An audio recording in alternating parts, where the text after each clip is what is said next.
तत्रापश्यत् स्थितान् पार्था पितृनथ पितामहान् आचार्यान् मातुलान् भ्रातॄन् पुत्रान् पौत्रान् सखींस्तथा श्वशुरान् सुहृदश्चैव सैन्योरुभयोरपि। पदच्छेद। तत्र अर्थात वहां, अपश्यत अर्थात देखा, स्थितान अर्थात खड़े स्थित हुओं को, पार्थः अर्थात अर्जुन ने, पितृन अर्थात पिता के भाइयों को, अथ यानी उसके उपरांत, पितामहान अर्थात दादाओं को, आचार्यान अर्थात गुरुओं को, मातुलान अर्थात मामाओं को, भ्रातृन अर्थात भाइयों को, पुत्रान अर्थात बेटों को, पौत्रान अर्थात पोतों को, सखीन अर्थात साथियों को, तथा यानी और, श्वशुरान अर्थात ससुरों को, सुहृदः अर्थात मित्रों को, च यानी और, एव भी, सेनयोः अर्थात सेनाओं में, उभयोः अर्थात दोनों में, अपि यानी ही। अनुवाद। इसके बाद पृथापुत्र अर्जुन ने उन दोनों ही सेनाओं में स्थित ताऊ चाचों को, दादों परदादों को, गुरुओं को, मामाओं को, भाइयों को, पुत्रों को, पौत्रों को तथा साथियों को, ससुरों को और मित्रों को भी देखा। तान समीक्षय स कौन्तेयः सर्वान् बन्धून् अवस्थितान् कृपया पर्याविष्टो विषिदन्निदं ब्रवीत। पदच्छेद।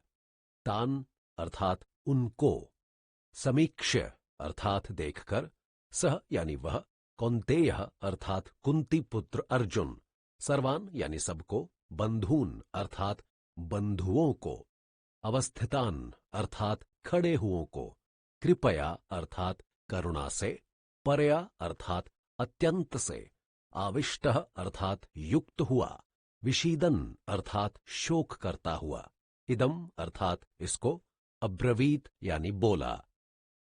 अनुवाद। उन उपस्थित अपने सारे बंधुओं को देखकर वह कुंती पुत्र अर्जुन अत्यंत करुणा से युक्त होकर शोक करता हुआ यह वचन बोला। टिप्पणी। अर्जुन के शोक और कारुण्य का कारण उसका यह विचार कि दोनों ओर सब उसके बंधु बांधव ही हैं, जो आपस में किसी न किसी प्रकार से संबद्ध हैं। वे सब यहां विरोधी पक्ष के समर्थकों के प्राण लेने आए हैं। युद्ध के अंत में आज दिखाई पड़ने वालों में से कोई कोई ही बच पाएगा। ऐसी स्थिति में विजेता का राज्य एक श्मशान का राज्य होगा। जो युद्ध महंगा इतना है और प्राप्त उससे कुछ नहीं होना, तो उससे लाभ कैसा? इस मर्मांतक विचार ने अर्जुन के मन एवं मस्तिष्क को बुरी तरह झंझोड़ दिया। वह अपना संतुलन खो बैठा। उसे अपना अस्तित्व ही निरर्थक दिखाई देने लगा। उसे लगा जैसे वो निराधार हो गया है। किम कर्तव्य विमूढ़ता के उस गहन अंधकार में उसका एकमात्र प्रकाश दीप था उसका अभिन्न सखा, संबंधी और सारथी कृष्ण। इसलिए विवश होकर वह अपने मनोमंथन को उसके सामने रखने लगा। अर्जुन उवाच दृष्ट्वेमं स्वजनं कृष्ण युयुत्सुं समुपस्थितम् सीदन्ति मम गात्राणि मुखं च परिशुष्यति वेपथुश्च शरीरे मे रोम हर्षश्च जायते गांडीवं संसृते हस्तात्वक चैव परिदह्यते। पदच्छेद। अर्जुनः अर्थात अर्जुन ने, उवाच कहा, दृष्ट्वा अर्थात देखकर, इमं यानी इसको, स्वजनम अर्थात अपने आदमियों को, कृष्ण अर्थात हे कृष्ण, युयुत्सुम अर्थात युद्ध की इच्छा वाले को, समुपस्थितम अर्थात खड़े हुए को, सीदंती अर्थात बैठते शिशिल हुए जाते हैं, मम यानी मेरे, गात्राणि अर्थात शरीर के अंग, मुखम यानी मुंह, च यानी और, परिशुष्यति अर्थात सूखा जाता है, वे पथुः अर्थात कपकपी, च यानी तथा, शरीरे अर्थात शरीर में यानी मेरे, रोम हर्षः अर्थात रोमांच, च यानी और, जायते होता है, गांडीवम अर्थात गांडीव धनुष, संस्रस्ते अर्थात गिरता खिसकता है,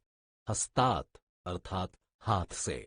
त्वक यानी त्वचा, शरीर की खाल, च यानी तथा, एव भी, परिदह्यते अर्थात बहुत जलती है। अनुवाद। अर्जुन ने कहा, हे कृष्ण, युद्ध क्षेत्र में डटे हुए लड़ाई की इच्छा वाले इन अपने आदमियों को देखकर मेरे शरीर के अंग शिथिल हुए जा रहे हैं, मुख सूखा जा रहा है, मेरे शरीर में रोमांच और कपकपी हो रही है, गांडीव धनुष भी मेरे हाथ से खिसका जा रहा है और त्वचा बहुत जल रही है। न च शक्नोम्यवस्थातुं भ्रमतीव च मे मनः निमित्तानि च पश्यामि विपरीतानि केशव। पदच्छेद। न अर्थात नहीं, च यानी तथा, शक्नोमि अर्थात समर्थ हूं, अवस्थातुम अर्थात खड़ा रहने को, भ्रमति अर्थात घूम रहा है, इव यानी स, च यानी और, में मेरा, मनः अर्थात मन, निमित्तानि अर्थात लक्षणों शकुनों को, च यानी भी, पश्यामि अर्थात देखता हूं, विपरीतानि अर्थात उल्टों बुरों को, केशव अर्थात लंबे सुंदर केश वाले अथवा केशी नामक राक्षस को मारने वाले हे कृष्ण। अनुवाद। मेरा मन अर्थात मस्तिष्क घूम सा रहा है, इसलिए मैं खड़ा रहने में भी समर्थ नहीं हूं। हे कृष्ण, मैं सारे लक्षण भी उल्टे उल्टे बुरे बुरे ही देख रहा हूं। न च श्रेयोनुप्स्यामि हत्वा स्वजन्माहवे न कांक्षे विजयम कृष्ण न च राज्यम सुखानि च। पदच्छेद। न यानी नहीं, च यानी और, श्रेयः अर्थात कल्याण, अनुपश्यामि अर्थात देखता हूं, हत्वा यानी मारकर, स्वजनम अर्थात अपने आदमियों को, आहवे अर्थात युद्ध में, न यानी नहीं, कांक्षे चाहता हूं, विजयम अर्थात जीत को, कृष्ण अर्थात हे कृष्ण, न यानी नहीं, च यानी तथा, राज्यम अर्थात राज्य को, सुखानी अर्थात सुखों को, च यानी भी। अनुवाद। अपने आदमियों को युद्ध में मारने में मुझे कोई भलाई नहीं दिखाई पड़ती। हे कृष्ण, मुझे जीत, राज्य अथवा सुख वैभव कुछ भी नहीं चाहिए। किम नो राज्येन गोविंद किम भोगैर्जीवितेन वा येषामर्थे कांक्षितम नो राज्यम भोगः सुखानि च त इमेव स्थिता युद्धे प्राणं त्यक्त्वा धनानि च आचार्यः पितरः पुत्रास्थैव च पितामहः मातुलः श्वशुरः पौत्रः श्यालः संबंधिनस्तथा। पदच्छेद। किम अर्थात क्या, नह अर्थात हमें, राज्येन अर्थात राज्य से, गोविंद अर्थात हे कृष्ण, किम अर्थात क्या, भोगैः अर्थात भोगों से, जीवितेन अर्थात जीवन से, व यानी अथवा, येषाम अर्थात जिनके, अर्थे अर्थात लिए, कांक्षितम अर्थात इच्छित है, नह अर्थात हमें, राज्यम अर्थात राज्य, भोगः अर्थात भोग, सुखानि अर्थात सुख, च यानी और, ते यानी वे ही, इमे अर्थात ये, अवस्थितः अर्थात खड़े हैं, युद्धे अर्थात युद्ध में, प्राणान अर्थात प्राणों जीवन को, त्यक्तवा अर्थात छोड़कर, धनानि अर्थात धन संपत्ति को, च यानी तथा, आचार्यः अर्थात गुरुजन, पितरः अर्थात ताऊ चाचे, पुत्रः अर्थात बेटे, तथा यानी वैसे,